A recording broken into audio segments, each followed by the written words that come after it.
Monnalie. Welcome back to my channel. I know it's kind of hard to see me in this room. Like I said, we're still working on it. So I didn't want to take a hiatus or anything from making videos just because I have a lot of requests coming in. If I take a break, I will never get through them. So I did want to say something really cool, and that is there are a lot of perks coming up for Patreon, and I'm excited about that. Once I get them all in place, then I will mention what they are, but there's going to be a lot more offered now over at the Patreon. So if you want to check some of that out, click on those links below.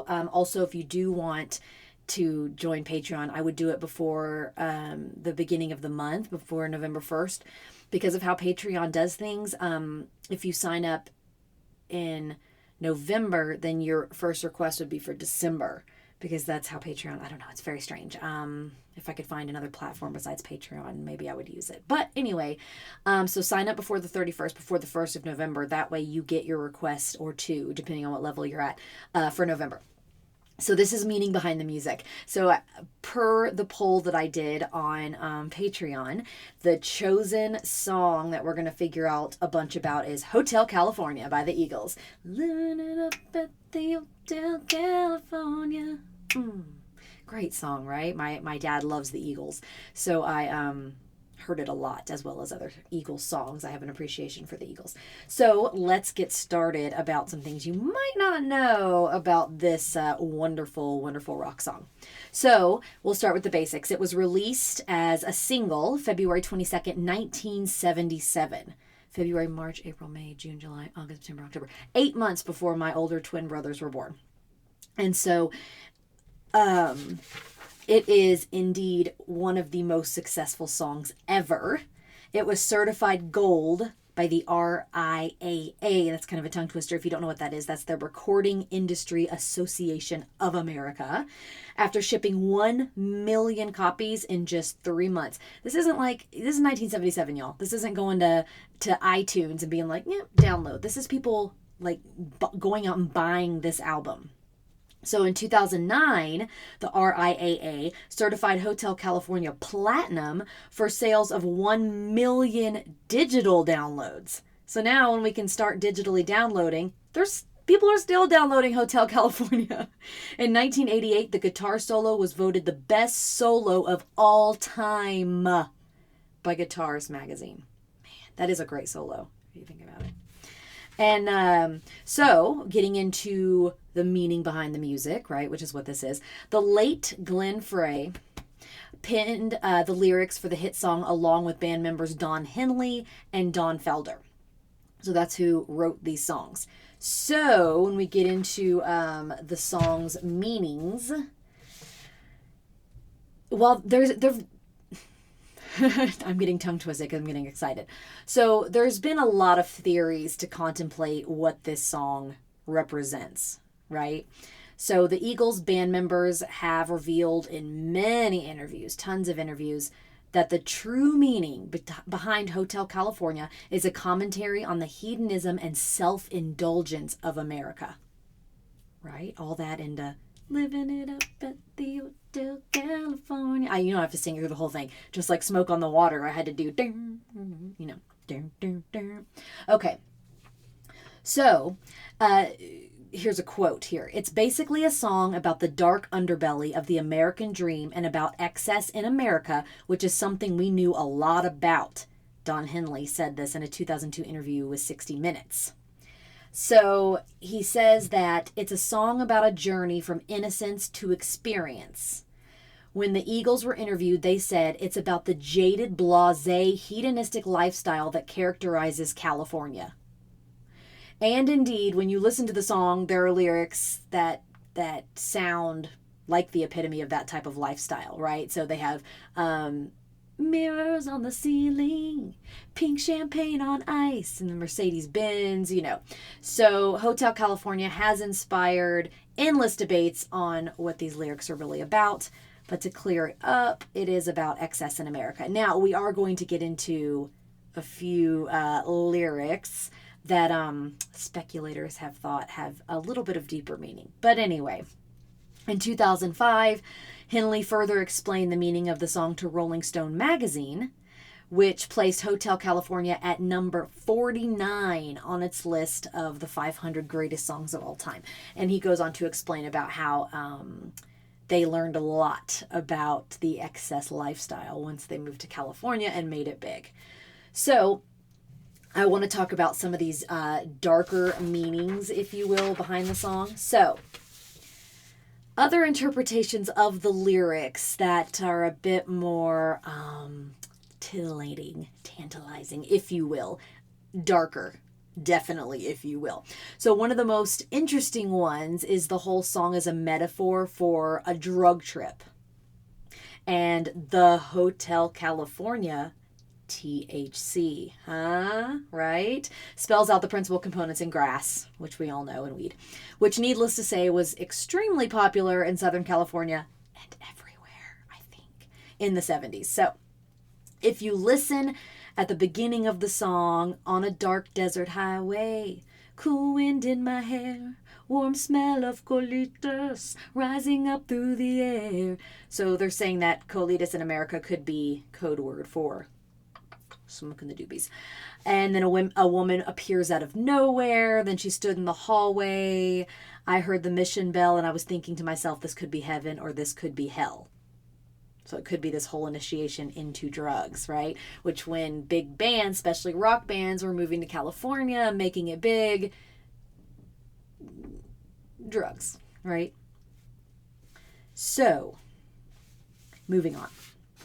So this one is really interesting to me. And I'm sorry I just paused there. I heard some noise out there and I thought maybe Charlotte was going to be coming in here. Okay. Another more somber and kind of scary interpretation is that the Eagles, at the height of their success, had been lured into the Church of Satan. And if you ever follow conspiracy theories, celebrity conspiracy theories, then Satanism, the Church of Satan, comes out a lot. So I find this one to be really interesting because I'm trying to keep my notes, my research here in order. So this one I think is pretty interesting because the satanic priest, his name's Anton. Is it LaVey? I always forget. I know I've watched a lot about him because it's like crazy. That you don't dare speak about Satan publicly. Ooh. But that they wrote this song and mass lyrics about the Church of Satan in the song. So when you open the original album and you see the inside of the hotel lobby, in the back window you see a man dressed in black robes and a shaved head. If you zoom in on that figure,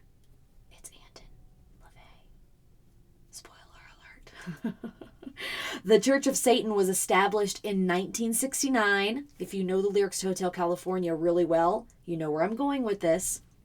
And in California, and that's where it was established. And basically its tenets were hedonism, living to the hilt, disregard of traditional morality, indulging fully in the senses, because they believe that's what it is to be human, is indulging these urges and senses, particularly the sensual senses. Okay.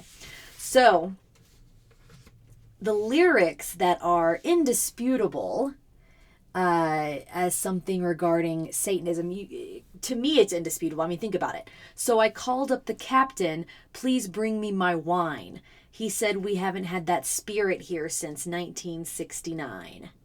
The spirit of Jesus has left the church and the Church of Satan has been established. Because it was established in 1969. Wine, you take as communion? Huh? What do you think? I need to know the comments below because this is getting pretty crazy. And so next, Don Felder had rented a beach house on Malibu Beach. He was sitting on the couch and he just started playing guitar and out came the chord progression for this song. All I can think about though, after just talking about the Church of Satan, is the SNL skit with Will Ferrell when I'm sorry, not Will Ferrell. Yeah, no, it is Will Ferrell. It is Will Ferrell. Will Ferrell is Satan and then it's Garth Brooks. And Garth Brooks is trying to write a hit song and he can't, and then Satan comes in and he's like, I got this. Give me your soul. And Garth Brooks is like, okay. And then Will Ferrell comes out with, fast car on the highway, on the byway, Mr. Robotron, or the, Fred's got slacks on the boulevard, like just crappy songs. Not that this is a crappy song, it's amazing. but that's what it reminded me of when I was researching and heard all the Satanism stuff, followed by Dawn just sitting on the couch and this riff comes out. So he ran back to the bedroom where he had set up a reel-to-reel recording. Again, 70s, right? Not now. And he recorded the progressions 5 or 6 times so he wouldn't forget them. Because we all know we've come up with like songs in our head or little things in our head and we're like, that's brilliant. And then later we try to remember it and it's gone. Yeah, so he didn't want to forget it. His 1-year-old daughter was sleeping in the same room as that. So I wonder if she just permanently had that stuck in her head. And later Don was compiling song ideas and he felt that he needed to finish this particular song. So Don Felder then sent the song to Don Henley and Glenn Frey, where they added the lyrics. I still want to know, like, how did these lyrics come about?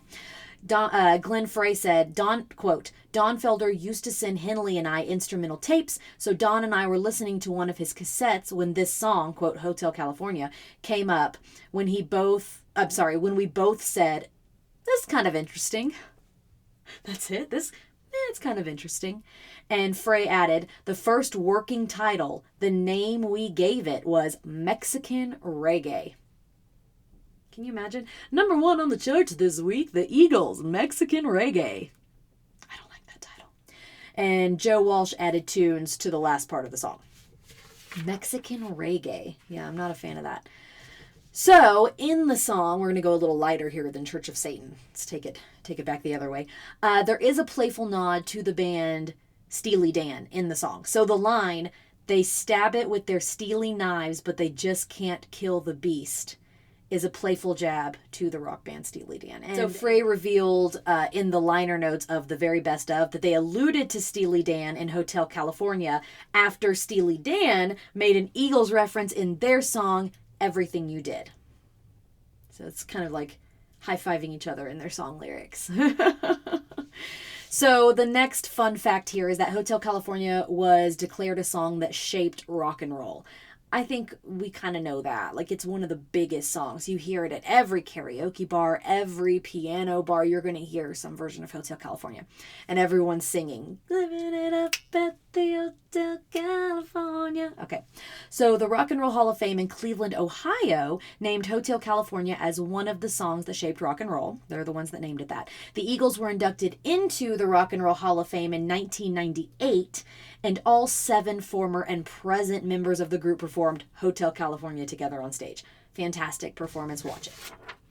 Okay, so the last thing I want to say about this is I do think that the Church of Satan references are pretty solid, and the evidence is pretty solid. What do you think? Like, why else would they say 1969?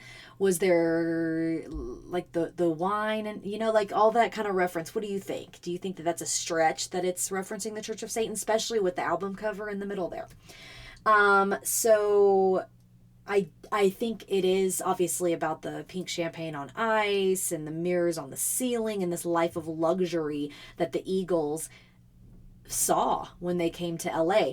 And so I'm going to leave you with a quote that Don Henley said about this. And he said, "We were all middle-class kids from the Midwest. Hotel California was our interpretation of the high life in LA." Just so cool. So there you go. There you have it, folks. The meaning behind the music of Hotel California. Next week, I will have another meaning behind the music, and I'm super excited about it. Music with Monali. Cheers.